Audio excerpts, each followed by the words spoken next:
Miha Hočevar pravi, gremo mi vsi po svoje in točno tukaj je pri nevladnem sektorju dejansko se zgodil nek specifični korektor recimo načina dela in obravnavanja pri sofinanciranju, kajti mi smo šli z razliko od ostalih v 4-letne programske razpise za nevladni sektor in na ta način jim poskušali zagotoviti večjo stabilnost pri projektiranju svojih del in tudi ne strah pred vsakoletnimi razpisi, ki seveda še zmeraj ostajajo, ampak so vezani na 4-letne pogodbe za nevladni sektor. To smo uvedli z lanskim proračunom in ta princip bomo spoštovali še naprej, ne glede na to, kdo tukaj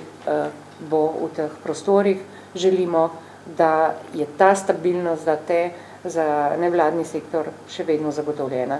In pri programskih razpisih smo uvedli neprogramska sredstva, kar je tudi tisto, kar sem prej dejala, poskus približanja tej stabilnosti javnega sektorja.